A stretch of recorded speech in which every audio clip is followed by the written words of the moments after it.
People buy with their emotions, but justify with their reasoning. So your copy needs to address both of these phases that your reader will experience as they engage with your promotional content. I'm Amy Porterfield, ex-corporate girl turned CEO of a multi-seven-figure business. But it wasn't all that long ago that I lacked the confidence, the budget, and the time to focus on growing my small but mighty business. Fast forward past many failed attempts and lessons learned, and you'll see the business I have today. One that changes lives and gives me more freedom than I ever thought possible. One that used to only exist as a daydream. I created the Online Marketing Made Easy podcast to give you simple, actionable, step-by-step strategies to help you do the same. If you're an ambitious entrepreneur or one in the making who's looking to create a business that makes an impact and a life you love, you're in the right place, friend. Let's get started.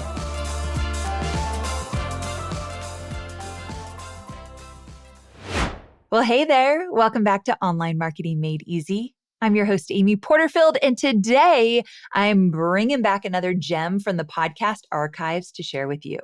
This episode was an easy choice to re-air because I truly believe and have seen firsthand in my business over the years that nothing impacts your success online more than your messaging. Good messaging makes your audience feel seen and understood and really ready to say yes to your offer, leading to, of course, more sales, greater impact, and the revenue growth that you've worked so hard for. And I think now is the perfect time to bring this episode back because with AI-generated copy everywhere, having a strong messaging framework is more important than ever. If you spent any time using AI to generate copy, you know that the quality completely depends on the guidance it receives. So without a clear understanding of great messaging, it's easy to prompt AI in a way that produces copy that sounds fine, it's okay, but it doesn't convert. That's where the two frameworks I cover in this episode, StoryBrand and Pastor, come in. They'll help you craft messages that not only connects with your audience, but also makes AI a more effective tool in your business. So when you understand how strong messaging is actually structured, you'll know exactly how to guide AI, refine what it gives you, and ensure your words truly resonate. So even if you've heard this episode before, I want to encourage you to listen again with fresh ears.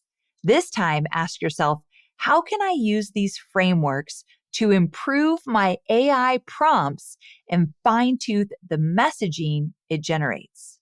So let's jump into this replay because my hope is that after listening, you'll feel more confident in your messaging, whether you're writing it yourself or using AI to help.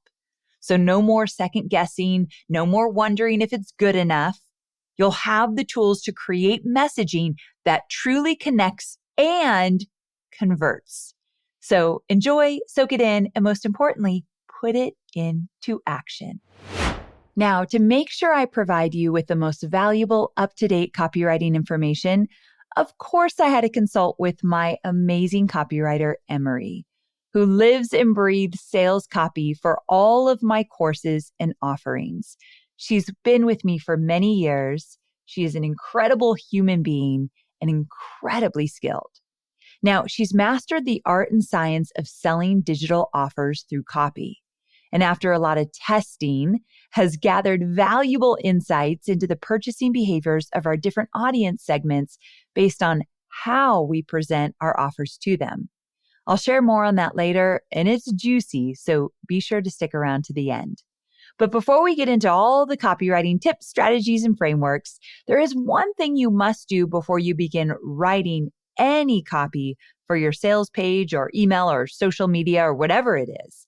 And that is to define the single most important problem that your offer solves. I'm going to repeat that one more time because before we start any of this, I want you to think for a moment of a product you want to write really good copy for. Okay? Think of that product, a digital course, a membership, a mastermind, group coaching, consulting, whatever it is. Think about the offer. And then go with your gut here. Define the single most important problem that your offer solves. Now, if you're not sure, you can start by asking yourself, what is my audience's pain point? What keeps them up at night? Identifying this pain point and then writing it in a statement is a first really good step. So for example, let's use my signature course, Digital Course Academy, as an example. When I think about one of the biggest pain points that my students come up against when they think about creating and launching a digital course, this is what I typically hear. Creating a digital course will take so much time and is so overwhelming. That's the pain point. So see how this statement is very high level and straightforward? It's not super detailed or complicated. Creating a digital course takes a lot of time and is overwhelming. That's what my students think before they work with me. And also that statement is very relatable and something I know many of my students are thinking because I've listened to them for the last 14 years.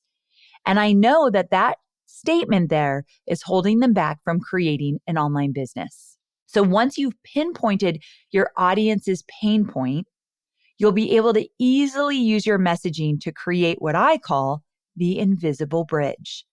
To remind you, or if you're new to my show, the invisible bridge is how you address your audience's pain points or desires to create a bridge that your audience must cross to get to where they are right now to where they need to be in order to take action with you. Whether that be getting on your webinar, which is the action, or buying your course or buying your product or coaching services, whatever that might be. So in order for them to take action with you, they're in a place right now that they're not ready. What do they need to know, be aware of, believe before they're ever ready to take that action? You're helping them cross that invisible bridge by really meeting them where they're at. And usually you meet them where they're at by addressing their pain point, helping them understand, I get you, I know what you're thinking, I know what you need. Follow me. All right. So from there, you'll identify how your digital offer directly solves this problem. So for Digital Course Academy, our solution to that problem I just mentioned is Digital Course Academy helps you create and launch a successful digital course from start to finish, step by step by step. That step by step by step takes that overwhelm away that they are faced with. Now, I know that your offer solves a lot more problems than just one. So does Digital Course Academy. For example, DCA is what we call it. It also takes the guesswork out of how to write course content, how to record modules, how to market a digital course, how to grow your email list, among several other things. I solve a lot of problems about building a business inside Digital Course Academy. But if I stuff all of those messages into my sales page, I am instantly going to throw the reader into a state of confusion. That's the last place you want people to be, right? And as Donald Miller says, confuse and you'll lose. So the reason it's so important to work on this exercise before you do anything else is because you'll present your offer as the obvious, specific, and immediate solution to their problem right off the bat. Meaning your writing will feel focused and your reader will be clear on what you're promising them. Then the rest of the copy on your sales page simply backs up how you'll do it and why they can trust you. It'll paint a truly aspirational picture of what life is like on the other side of your offer and their pain. And when you give someone a peek into their future and it's looking bright, you're well on your way to earning that sale. But without understanding the problem your course solves or your product, your offer solves, you'll waste a lot of time writing and marketing with copy that won't convert. And you'll drive people away because you've either confused them or made their decision to purchase just too difficult. They throw up their hands and they're like, I'm just not even going to make a decision. So I want to share some simple tips with you to remember as you write the copy for your sales page or any other promotional asset. The first one, which we've pretty much covered, which is to stay out of the weeds and avoid throwing every detail about your offer at them. Remember, confuse and you'll lose. When it comes to your copy, focus on the single core problem that you have the solution for.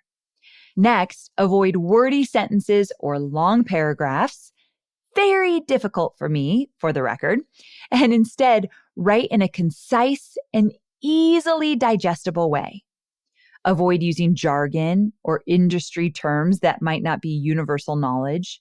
Assume your audience is smart, but also write for the average Joe or Jane. We don't want readers to feel like they need to Google search the definition of a complex term smack dab in the middle of deciding if they're going to buy from you. So a great way to know which words to use is to listen to your audience. I've said this before, but when you use the words that they use, they'll feel like you're speaking directly to them in your sales and promotional copy. They'll say, "Oh my gosh, she's in my head. She knows exactly what I'm thinking." Because you are in their head. You have taken the time to listen to what they're thinking. Another tip is to always write in first person. I am such a stickler for this one. I do this in this podcast as well. I try not to say, "Hello, everyone," or "Listen, I know you guys and gals think this," or whatever. I just like to talk to you. Yeah, you, my friend, right now. I just like to talk to one person every time I record a podcast, every time I write a sales page, every time I do anything. Now, sometimes I slip and mess up or forget, but it's very important to me. So again, saying things like you and your to make it feel like an intimate one-on-one conversation is important. No one wants to be part of a group when you're trying to hone in on your own, let's say, marketing copy and message. You want to feel like I've prepared this for you. You and I are in a room right now. We're studying copy and I'm helping you. So talking to one person, writing to one person is so important. The next one is a big one. Remember that people buy with their emotions, but justify with their reasoning. Do I need to say that one more time? I think I do. Here we go. People buy with their emotions, but justify with their reasoning. So important for you to hear. So your copy needs to address both of these phases that your reader will experience as they engage with your promotional content. And then next, never neglect statistics and stories. This is something that we've gotten really good at over the last year or two, where I was weak in this a few years ago. Statistics and stories. They go a long way, no matter what type of messaging you're creating. And this personally has become my favorite copywriting strategy. Stats and stories are highly compelling and highly converting, so use them as much as you can. One way you can do this is by sharing a testimonial of the success that you've helped someone else achieve.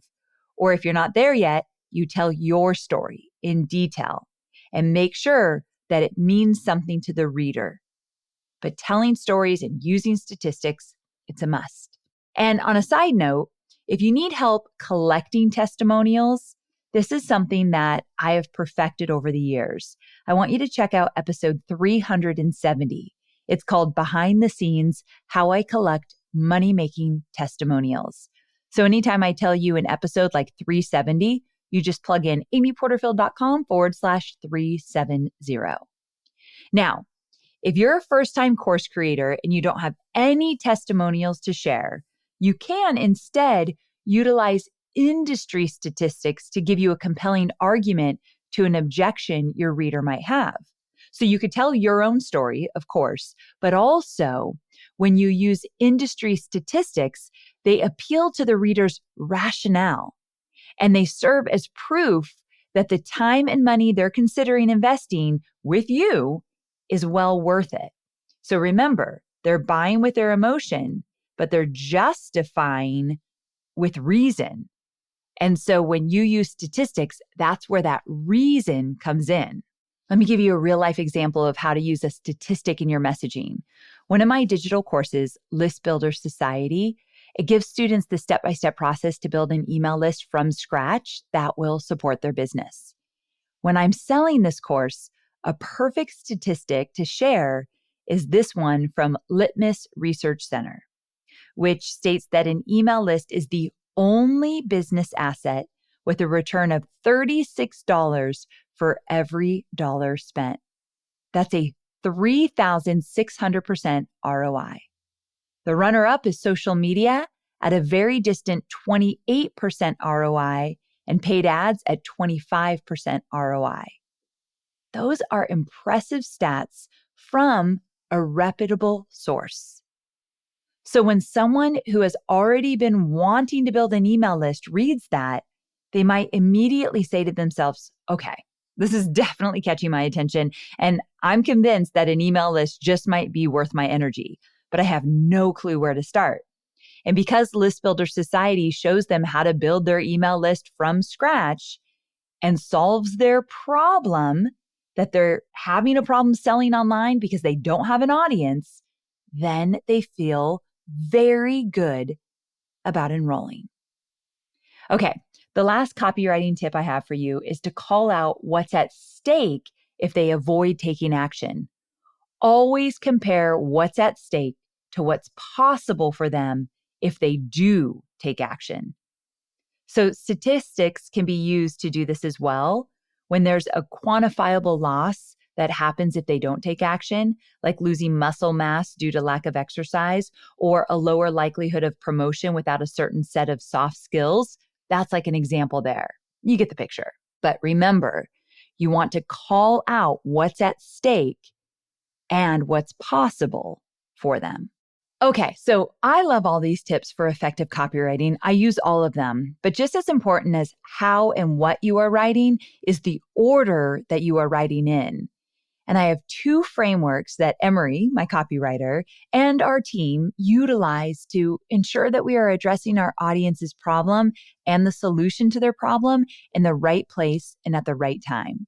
This is the most artful element of copywriting because what you say to the reader and when you say it is going to either reel them in and keep them engaged, or it's going to confuse them and push them away.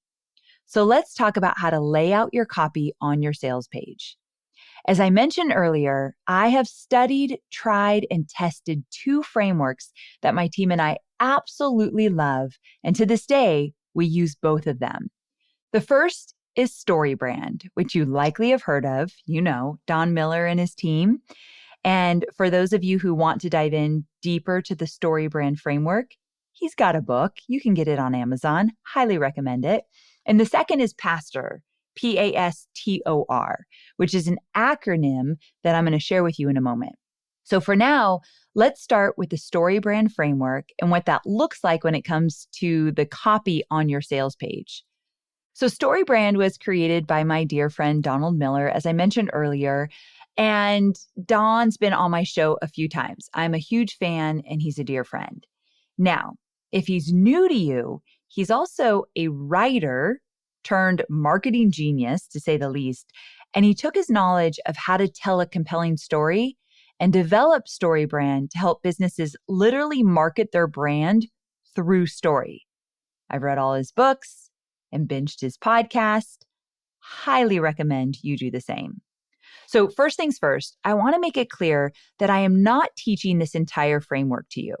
I mean, it's his, not mine. However, I do want to give you a very brief high-level overview of what it is so that you can get an idea of why we use this in my business. And I highly recommend you do go deeper because you can understand how to really apply this framework specifically to your business. So I'm going to put a bunch of links in the show notes. So again, amyporterfield.com/645. I'll link to everything that you might want to check out. Okay, so the StoryBrand framework is meant to create clarity in your marketing message and leverage storytelling, which is one of the most powerful tools to compel the human brain. There are 7 basic elements to a story. And to quote StoryBrand, they are a character, 1, with a problem, 2, who meets a guide, 3, who gives them a plan, 4, and calls them to action, 5, which either results in success, 6, or failure, 7. Think about your favorite fictional book or movie. I bet each of these 7 elements is presented throughout the story. Take note on this the next time you read a book or watch a movie. Like think about character, problem, guide, plan, action, success, failure. You're going to see it all in some of your very favorite movies and books. So the key to StoryBrand is to remember that you are not the hero. Your customer is. When I first learned this, I thought, yeah, of course, my customer's the hero, I'm the guide. But then I looked at my copy and I was making myself the hero. That was the mistake I was making before working with StoryBrand. I was the hero. I'll save you. I'll help you. I'll solve your problems. I had it all wrong. So you are the guide that will get them to where they desire to go. And when you lean into that role of the guide and get clear on the problem that you solve for them, you'll be able to write high converting copy. So we have seen the StoryBrand method seriously increase our sales page conversion. And you can start learning and implementing the StoryBrand method by reading Donald's books. So I'll link to them in the show notes. But it kind of blew us away the last time we launched Digital Course Academy. That was all StoryBrand, and it was our best launch ever. I got to back up. I got to tell you something. I just told you that we used StoryBrand for the last time we promoted Digital Course Academy to really make sure we are attracting the right audience and delivering the message that made the most sense for them. I have launched Digital Course Academy multiple times since January 2019. And we just did our biggest launch yet, launching the same course over and over and over again, but we tweaked our framework and boom. So never, ever give up. You can always do better, even if your product has been out in the market for years and years. Okay, switching gears, we're going to go into the second framework that we utilize, which is the PASTOR formula created by my friend Ray Edwards, who is a copywriter and expert in the field. I've known Ray since my Tony Robbins days. I'm such a fan of this beautiful man. Okay, so the same thing goes here, that I'm not going to teach you everything you need to know about this formula. It's not mine, it's Ray's, but I want to give you a high-level overview of what it is so that you can understand how and why I use it in my business.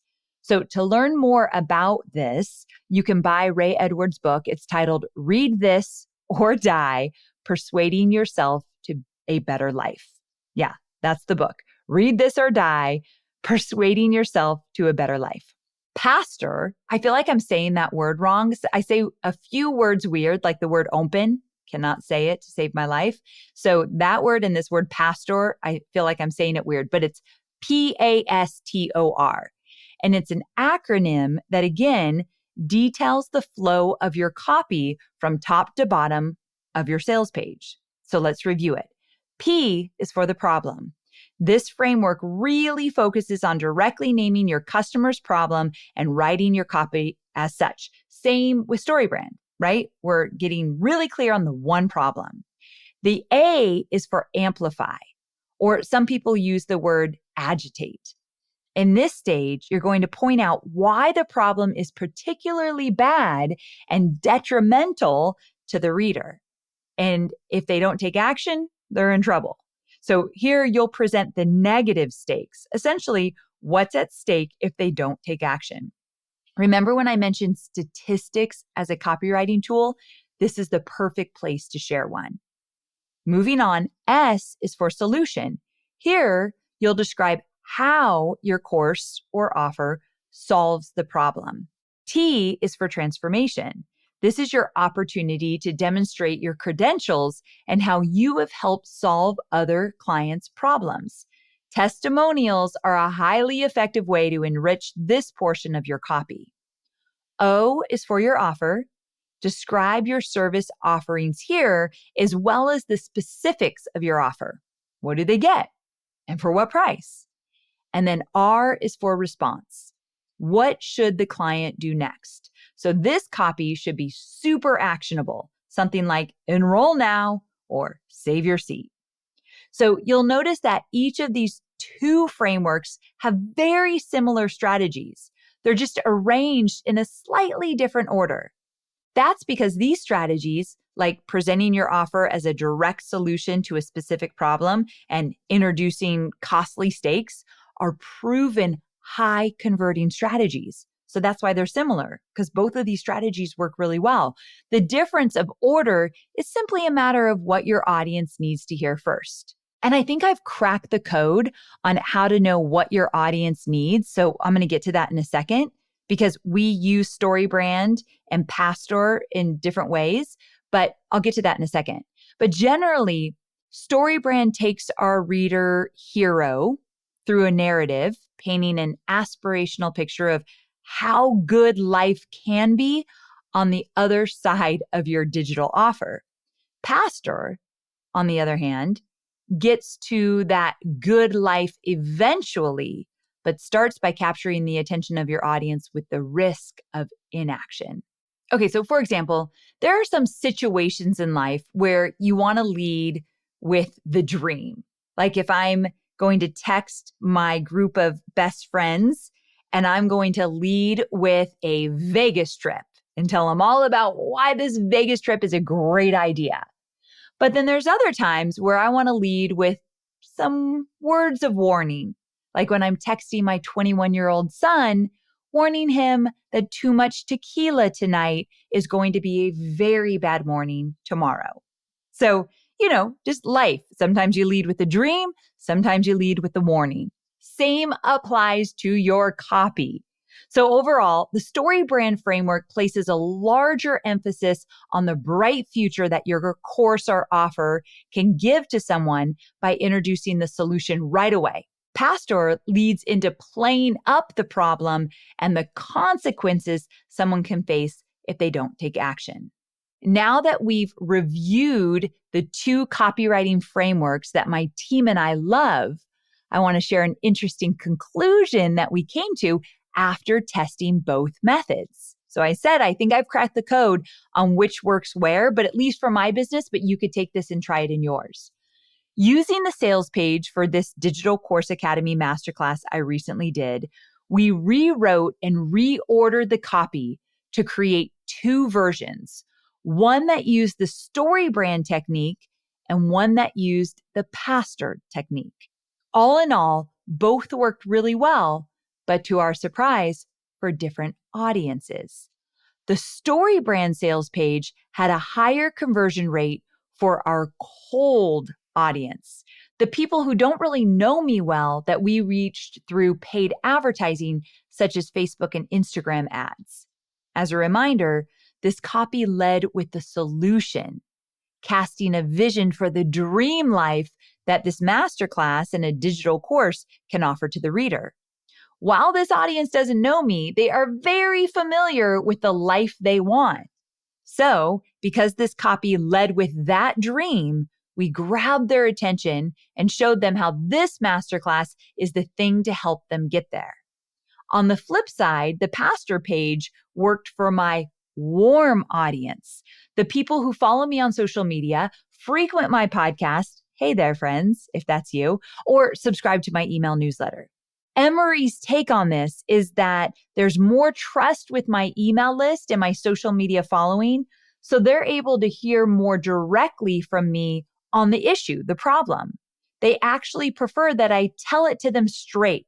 Here's the problem, here's the consequences, here's the pain, without a lot of fluff, so that they can swiftly make their decision.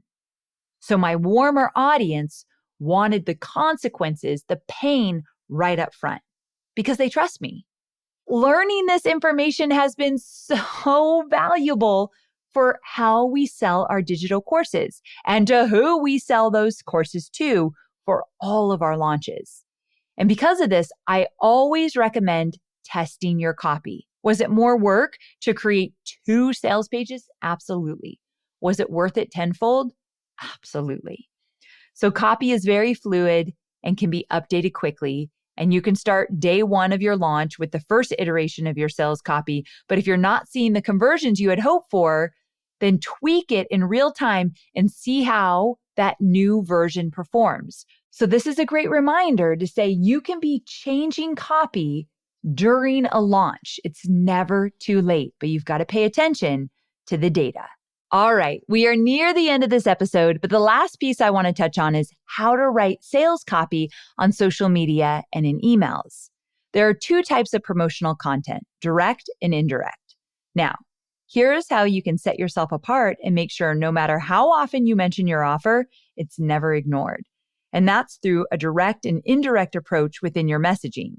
Direct messaging is 100% focused on driving traffic to your landing page. It's straightforward and completely obvious that you're promoting your offer because it leads your audience directly to your offer. For example, you would do this maybe in a cart close email that you're writing. You might say something like, "This is it. Your final chance to join Digital Course Academy until this time next year. Are you coming? Click here and let's do this." And then you link to the sales page or the checkout page. Now, on the other hand, indirect posts are more subtle. They might start with a story or a tip or insight.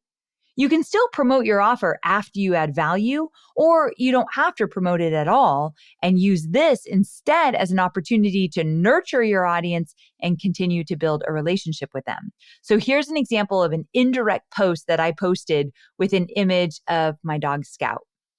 "Just when I was about to dig into a new book, look who wants all my attention. Do you think I resisted? Hardly. I'm a total pushover when it comes to Scout's demands. Anyone else a total softie for their furriest friend?" Now that's an indirect post because I'm not selling anything or telling them, click this link and go buy now, or click this link and go opt in. However, I could do that and it would still be an indirect post if I talked about Scout and then somehow I tied it back to, let's say, a freebie I have, and then I'll say, "Hey, if you want the freebie, go click here." I started with something casual, fun, and then I led into, to grab this certain freebie, go click this link. So it's a little different than, "Hey, I've got this offer, go buy." And sometimes you could just do an indirect post and you don't tell them to go click anything or don't do anything. So indirect, there's kind of two phases. Indirect, no link, no action, or indirect with a call to action. But both of them are different than just saying, "Hey, I've got this offer, go buy." So you can take that indirect post where I talked about Scout, and then you can link to some content, inviting them to sign up for a freebie. And then eventually, once they get on your email list, you can invite them to go buy your product. So you see how that works? So two different types of posts, indirect and direct. I think they are both important. You shouldn't have one without the other. And during a promo, you definitely want to be mixing it up. And the reason for that is, especially on social media, your audience wants to connect with you. They don't want to always be sold to, but they also want resources and they want to learn from you. So mixing up direct and indirect posts is always a great way to do so. All right, my sweet friend, we've made it to the end of today's episode. And as we wrap up, I want to leave you with a few key takeaways to reflect on. First, focus on the exercise I shared to find the single most important problem that you are solving for someone. Write it down, understand it, lean into it with your copywriting. What is keeping your audience up at night? What is their biggest frustration as it relates to the offer that you have? And ask yourself, how can I make my students' lives better? What goal can I help them achieve to get there? And what problem are they currently facing that is preventing them from getting there? All good questions to journal on. Then lead with facts and truth. This will eliminate any uneasiness that you have about selling to your audience, especially if you fully believe in the digital product that you're selling, which you do, I know you do, and the effectiveness of the content within it. Next, study up on the story brand and pastor frameworks. Create a version of your sales page for each technique and then test them both so you can see which method resonates with who. Now, to support your sales page, I want you to craft both direct and indirect social media posts and emails that will engage your cold and warm audience. So mixing those up is a must. So I hope this episode showed you some clear tips and steps to tackle your sales page copy. Effective copywriting isn't dressed up with silly hyperboles or jargon that no one understands. Instead, it speaks on a human level. So thanks for joining me for another episode of the Online Marketing Made Easy podcast. I'll see you next week, same time, same place. Bye for now.